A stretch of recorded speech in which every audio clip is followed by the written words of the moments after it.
Hello, History 1 students. This is Mrs. Politsky, and I have your notes for Chapter 20, Section 4, America Enters the War. And to kind of lead into this, we need to talk a little bit about what was happening in 1939. World War II, for the most part, begins on September 1st, 1939, when Germany invades Poland. And it's during the fall of 1939 that President Roosevelt calls Congress into special session. And as a result of this, he wants to do some revisions of the Neutrality Acts. If you remember, previously we talked about the Neutrality Acts of 1935 and 1937. Well, in 1939, we introduce a new one, and there's going to be some slight changes here. One of the changes that's going to happen is now we're going to allow warring nations to buy arms from the United States on what we call a cash and carry basis. There's a little similarity there with the 1937 Neutrality Act, because we had a cash and carry kind of clause written in there, but it had to do with the warring part. And so now we're going to be able to sell, or at least provide some items for those nations like Great Britain that are at war. Okay. As a result, by 1940, or at least a few months later, by 1940, Churchill is asking President Roosevelt for some other things, because the British, for the most part, are really tapped out as far as productivity, because a lot of their workforce is now trying to fight a war with the Germans. And so he is asking President Roosevelt for some old naval destroyers, which are ships. They're not quite as big as battleships, but they're very fast. And for the most part, these ships would be helping protect Great Britain from U-boat or sub attacks by the Germans. By this period of time, Great Britain has lost about half of its destroyers as a result of being torpedoed by those German U-boats. So FDR used a little loophole within the Neutrality Act that basically said that we could do an exchange rather than a sale. And what this all becomes known as is the destroyers for bases. What's going to happen is that we're going to basically transfer some of our old naval destroyers to Great Britain, but what they're going to give us is the right to build bases on British-controlled territories, like to be able to put a naval base for the U.S. in Newfoundland, or Bermuda, or some other British-held territory within the Caribbean. The whole idea is there's going to be no sale. Okay, and hence that no sale clause prevents it from being an issue with that Neutrality Act. So it all comes down to wording, okay, is what it really comes down to. Needless to say, what did Churchill give Roosevelt? We mentioned this before. This is the right to build bases in places like Newfoundland, Bermuda, and the British-held islands in the Caribbean. How did most feel about Roosevelt's destroyer for bases deals? A lot of Americans accepted it. And part of that being the fact that you could kind of see the writing on the wall. Great Britain was an ally. We kind of had been through this before with World War One and such. I don't think people were really surprised by it. But there's always those people out there that are not necessarily all that happy. And what I want to talk about are basically three groups of people, or at least three committees, if you want to call them that, of American citizens, and their views on intervention, getting involved in this war. And you have the American First Committee, which we've kind of talked about a little bit when we were looking at, I think, Section 1 or Section 2. This committee, for the most part, is all about being isolationist. They don't want to get involved. Some people that led this group up was Charles Lindbergh, and we know a little bit about his history, but Senator Gerald Nye, who had the Nye Committee that was researching America's involvement in World War One, and basically came up with some findings that said that basically businesses had profited off of this. They are the people that are going to make up this isolationist side.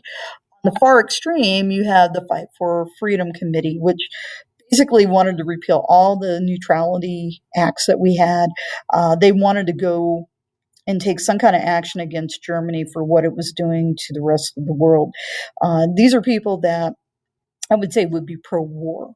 And then you have those people in the middle, and I'm going to say that this is kind of where the vast majority of people kind of were. The Committee to Defend America by Aiding Allies. And basically what this committee was really going after was we wanted to increase our aid to Great Britain, for example, but we didn't want to get ourselves as a nation into a war. And hence, it's kind of where our president is kind of like, kind of aiming for somewhere in the middle here. So, what did the Fight for Freedom Committee promote?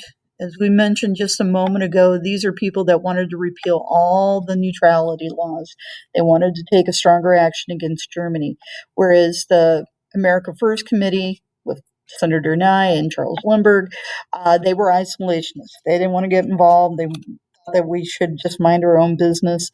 Again, I pulled up a Dr. Seuss political cartoon that was kind of basically trying to, help convince people that maybe this uh, America First Committee was kind of out of line with some of its thoughts. So anyway, number 7, what organization pressed for increased American aid? And that was the Committee to Defend America by Aiding Allies. And we just mentioned a few things about that.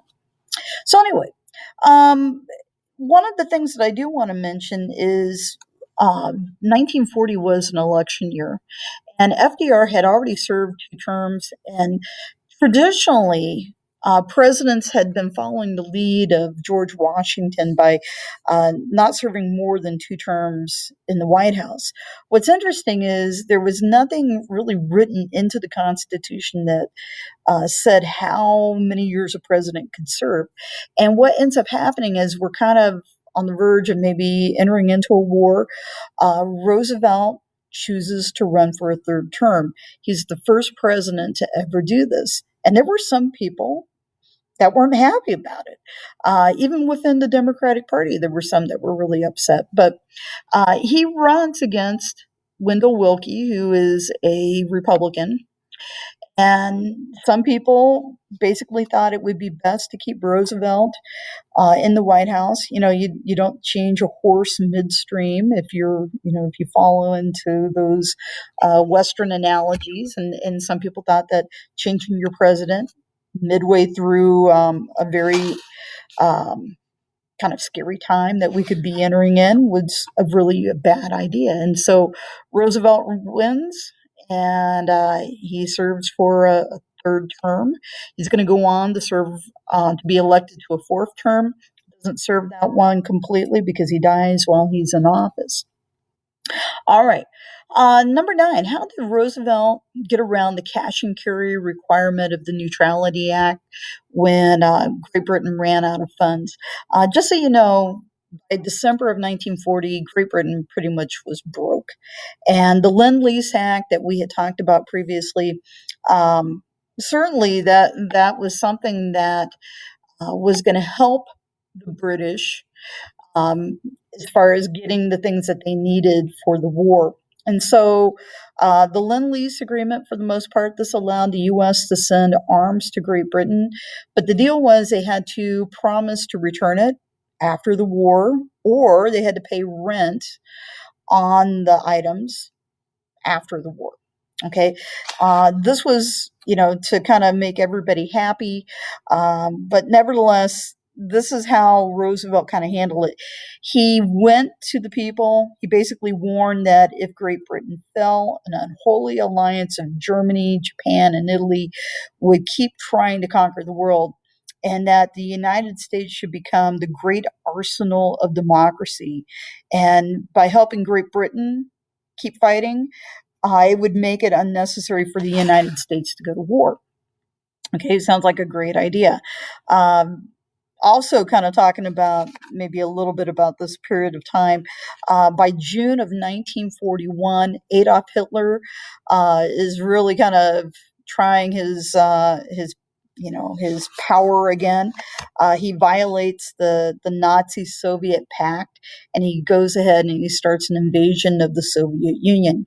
As a result of that, the United States and Great Britain kind of reach out to the Soviet Union, and we become allies. The whole idea is we really didn't trust the Soviet Union that much, but anybody who was fighting Adolf Hitler, we certainly wanted to be on their side, and hence we start finding ourselves into this alliance.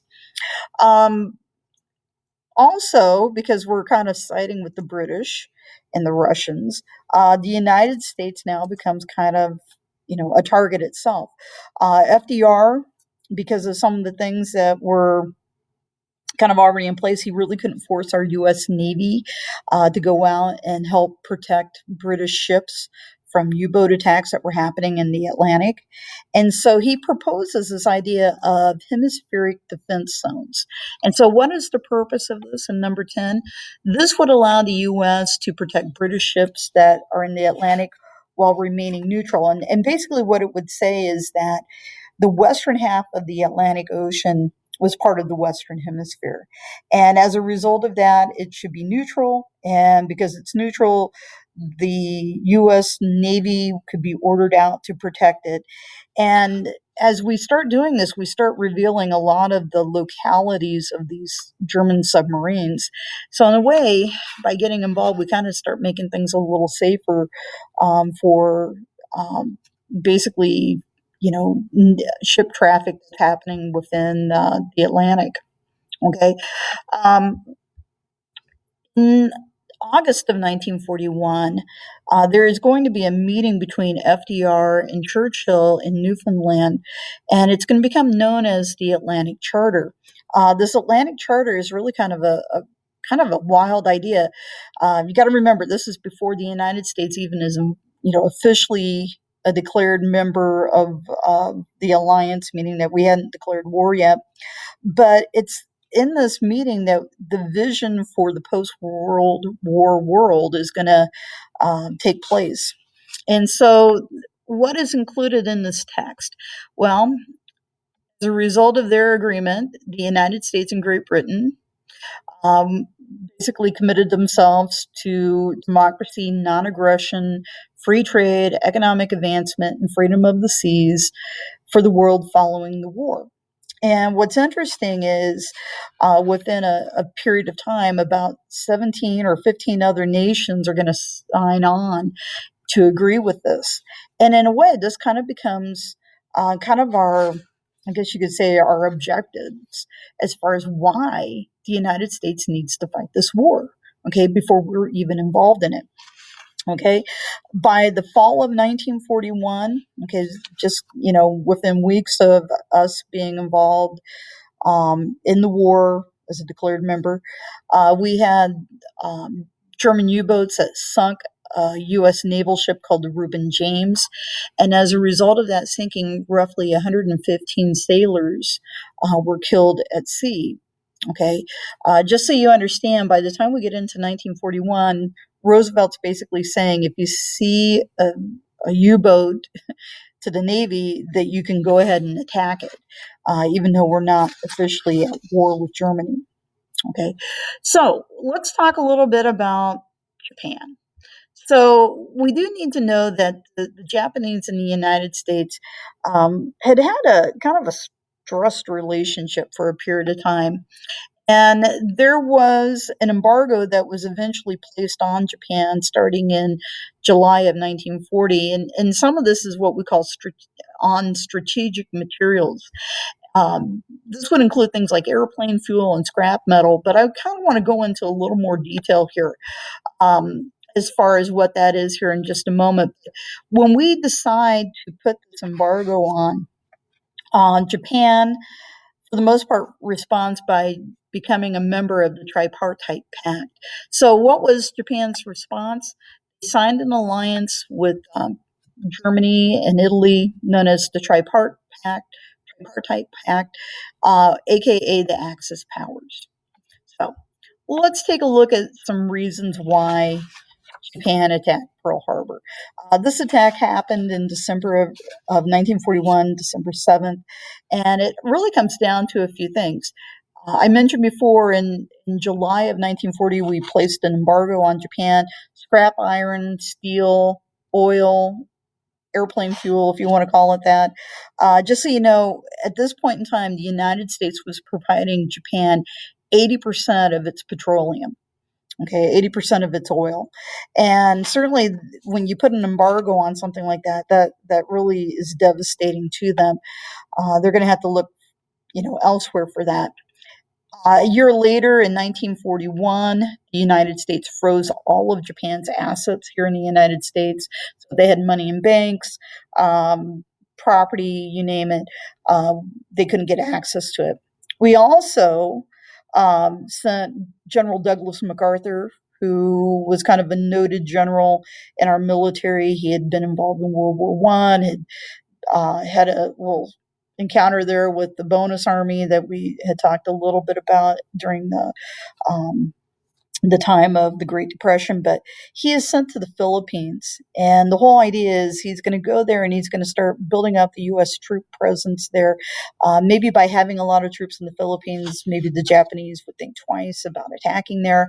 The deal was, had Japan agreed to remove its troops out of Indochina, the United States probably would have lifted the embargo. But what ends up happening is in November of 41, a team of negotiators from Japan is sent to Washington. They're negotiating with the United States. We had broken their secret code by this period of time, and we knew that that wasn't really the only thing that they wanted to do. They were building up their military presence, and they were basically looking like they were on the verge of wanting to wage war with the United States. On the 27th of November 1941, a wire goes out to commanders in the Pacific just to be prepared that Japan is basically preparing for war. The thing that was interesting is they didn't really mention Hawaii as being a target. And then on the 7th, obviously, the Japanese attacked Pearl Harbor, Hawaii. And as a result, over 2,400 people were killed. Almost 1,200 people were injured.